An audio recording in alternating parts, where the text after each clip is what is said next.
Just a disgrace. I can't work in these conditions. Everybody got a hobby.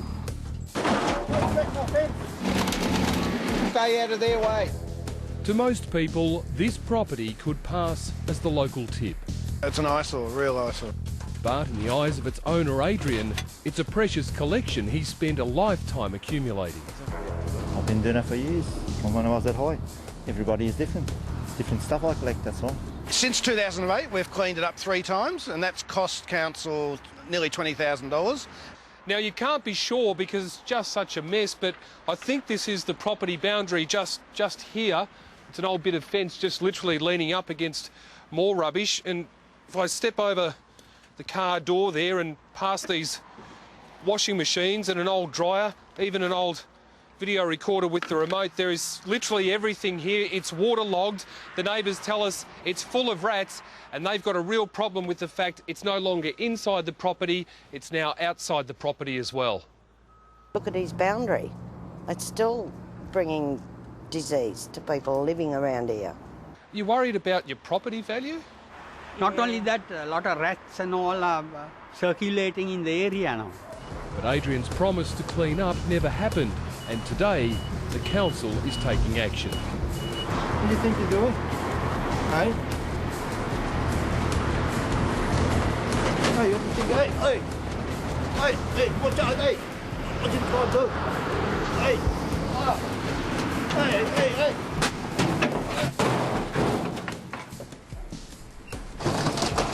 Hey, leave my fence alone. Hey, leave my fence alone. Take my fence. Why are you taking my fence? Hey,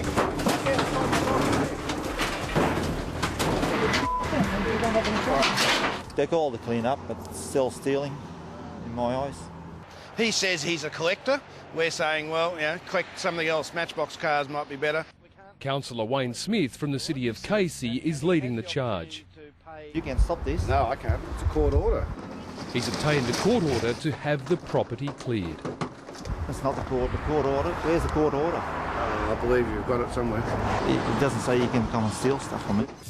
But Adrian's not giving up without a fight. So desperate to stop the contractors from taking his goods, he nicks the keys to their truck, temporarily halting the clean-up. Did you go to my truck? Did you go to my truck? You stole my stuff. Give me my keys. I haven't got your keys. I'll leave if you give me my keys. I haven't got your keys. Where did you put them? I haven't got your keys. Where did you put the keys? You seen me steal them? No. Can't do anything until I get the keys. Maybe he still got them in his pocket. The truth is, Adrian has actually thrown the truck keys on a neighbour's roof. No, they're on the roof. I'll bet you. But it's not until police arrive that Adrian owns up. I haven't located them as such, but they're on the roof of the carport.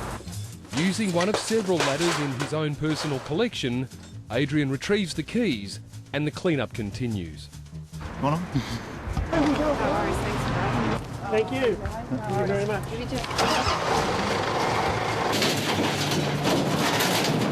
Does that look like the behaviour of a typical hoarder to you? This is a typical hoarder's collection. There's some interesting things here, though. One is the actual disorganisation of the hoard. Secondly, he's accumulated everything and anything. Thirdly, it's a health hazard in terms of he can't leave the house safely. Dr. Don Jeffries is a leading expert on hoarders. And a characteristic of their behaviour is the collection of items beyond what we think is necessary. Secondly, the hoard actually begins to diminish their living spaces, so they can't function properly in the home. Dr. Jeffries has not treated Adrian, but on the evidence available believes he needs sympathy and counselling, not condemnation. I think it should be handled compassionately. You work with the individual to slowly dispose of the hoard. You had half an hour while you're waiting for the truck. Back at the clean-up, Adrian continues the fight to keep his stuff. You need to grab those things while you have the chance.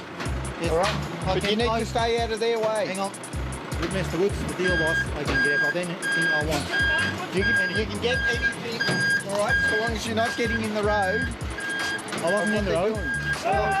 Anything outside of the property, the actual boundary, the fence line, is council land. Therefore, they do have the power and the right to remove anything which is obstructing or could cause danger to the public.